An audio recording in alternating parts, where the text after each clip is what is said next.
Hey Triple T squad, what up? It's your girl Triple T and we're here again in the kitchen.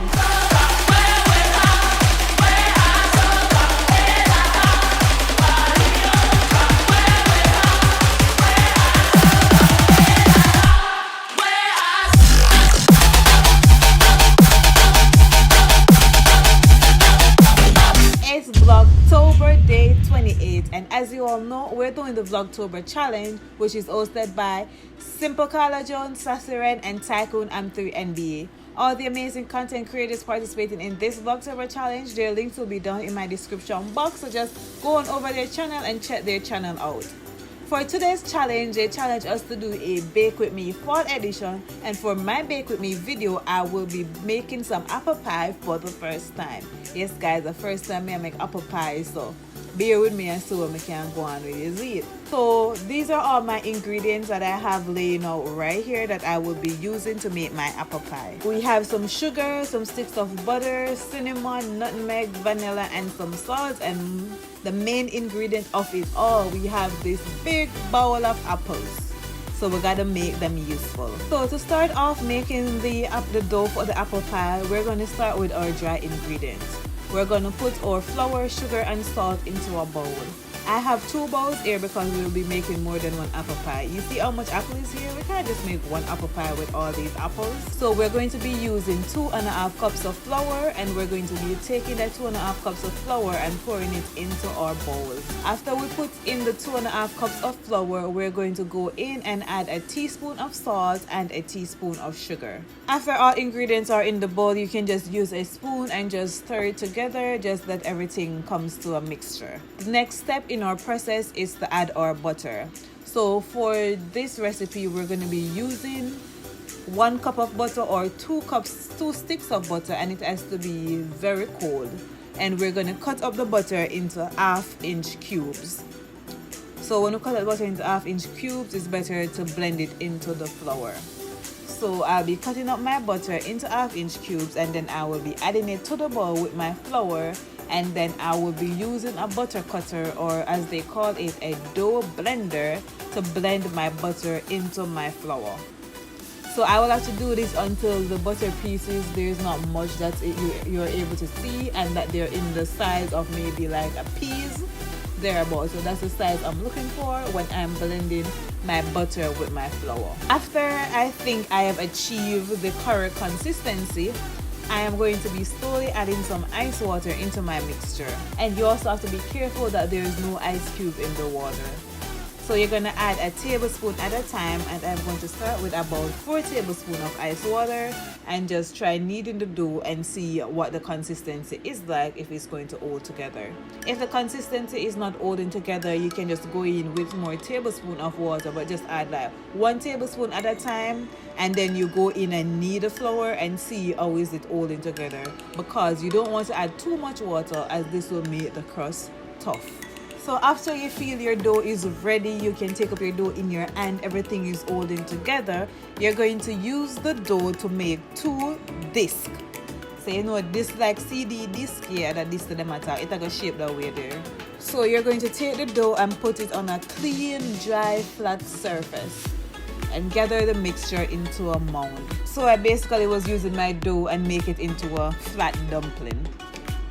You're going to be dividing the dough mixture into 2 even sizes. So use your hands to knead each mound just enough to form it into a disc. Do not over knead, as you don't want the crust to be too tough and you don't want it to have any cracks. So after you use the dough and form it all into 2 CD discs, you're going to sprinkle a little flour over it, and then you're going to wrap it into some cling wrap or plastic wrap, and then we're going to place it in the refrigerator for an hour. Also ensure that there is no crack, or there is no, I don't know what you call it, you know those things that sometimes in the dough when you're making dumpling, that is not even out. So always ensure it's even out before you put it in the cling wrap to put it in the fridge. Alright guys, so while the dough is in the refrigerator doing its thing, it's time to work on our apple pieces. yeah, so it's time to make the filling for the pie. As I said, I have my brother-in-law in the kitchen helping me, so he's the one peeling the apples while I'm using the apple cutter to slice up the apples.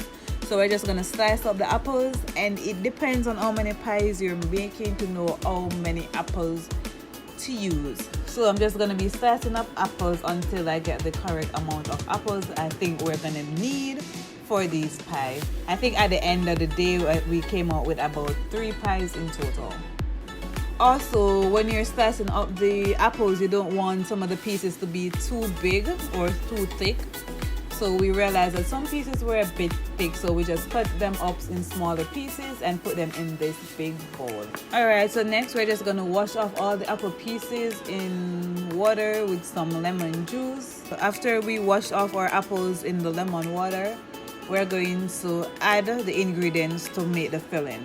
So we're going to add 1 cup of granulated sugar, 1 cup of brown sugar. We're gonna add a half teaspoon of cinnamon powder and half teaspoon of nutmeg. Alright, so this is how it looks after everything has been added. What we're going to do next is to just combine all our ingredients with the apple pieces. You see how it's coming to a golden brown color? It looks so good. And let me tell you, it tasted so good too. Oh my god. Alright, so our next ingredient we're going to add to it is some vanilla. There was not much vanilla left in this bottle, so we just poured everything into it and we continue to mix it together. Alright, so my apple filling is all set and it's now time to go back to the crust. So remember, we had put the dough in the refrigerator for an hour, so an hour has passed and now we took the dough out and we're going to now be 4 minutes into our crust. So we just sprinkle some flour on the table so that the dough don't stick to the table, and then we began using the rolling pin to just roll the flour out. You're going to just roll it lightly into about a 12-inch circle, and you want it to be about 1/8 of an inch thick. As you roll out the dough, check if the dough is sticking to the surface, and if necessary, just add a few sprinkles of flour under it to keep the dough from sticking. After you feel the dough is to the size that you need, you can also use the apple pie container to just measure it out to ensure it's going to cover the entire bottom of the bowl. Once you think it's enough, you then take up the dough off the counter and just use it and just place it in the pie dish. So once you place it in the pie dish, you'd have to gently press the pie dough down so that it lines the bottom and sides of the plate. So right here I had to get some help because it was not easy to line the bowl with the crust. Alright, so after all the crust have been made for the bottom and the top, we're going to add our apples into our pie dish and then cover it with the other crust that we made. You can just use your fingers to just form out the dough in the way that you want it, and if you want to put any designs or styles on it, you can do so as well as you just clear any excess dough that's hanging over your pie dish, because you don't want too much dough hanging over your pie dish. After you trim the edges of the dough with a kitchen scissors, you're going to use your thumb or a fork to just press down the edges. You can also score the top of the pie with 4 long cuts so that the steam from the cooking pie can escape. So that's what you see we do here at the top. That's why you're seeing those holes in the top. You can then further add any designs that you want. I'm not really a design person, but I just used excess dough that I had to form some designs and put it on the top of my pie. So I use like a knife to just form out an art. We form like a leaf and stuff, and we put it on top. We're going to just repeat the same process for the remainder of the pies that we're going to make. As we said, we were making about 3 pies. So we're just going to do the same for the other 2, and then we're going to put them in the oven to bake. But before we put it into the oven to bake, we have one final step, and the final step is to just coat the pie crust with some eggs, or they call it egg wash. They're just going to beat some egg yolk into a bowl and then just brush it over the surface of the pie with a pastry brush. After that last step is complete, it's time to put it in the oven to just bake So guys, this is my end result before I put it in the oven. We had preheated our oven to 350 degrees F, and we're going to put the apple pie in it and bake it for 60 to 75 minutes. They look so lovely. So you see people, we have 3 pies in the oven. 1 hour later. Alright guys, so our pie is now finished and it's time to take it out of the oven. See how they look lovely? Like, just look at that pie sitting right there in the oven waiting for us to take it out. And voila! This is the end result of my apple pie. And remember, it was my first time baking apple pie. And I think it came out really lovely. Just look at that pie and look at that crust. Like, oh my god. I'll have a slice of right now.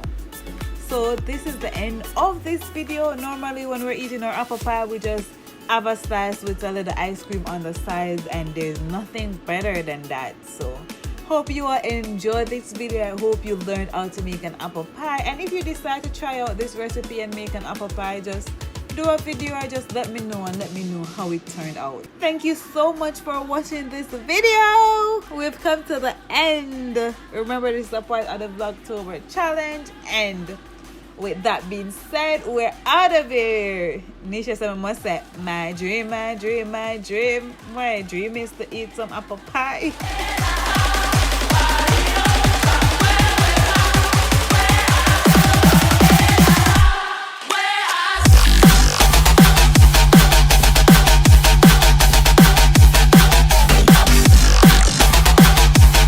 I don't want to get no copyright, girl. She tell me one next one for saying, but I don't remember. I so come up with an ending slang, man. Do not over knead, because do not over knead, as you don't want the tough to be too crust. Always ensure it's even out before you put it in the cling wrap to put it in the fridge, because you want to ensure when you come out you have a good up dough. Why am I saying good up in the people them food video? Here I'm tasting the apples, and oh my god, it tastes so good. It tastes so good.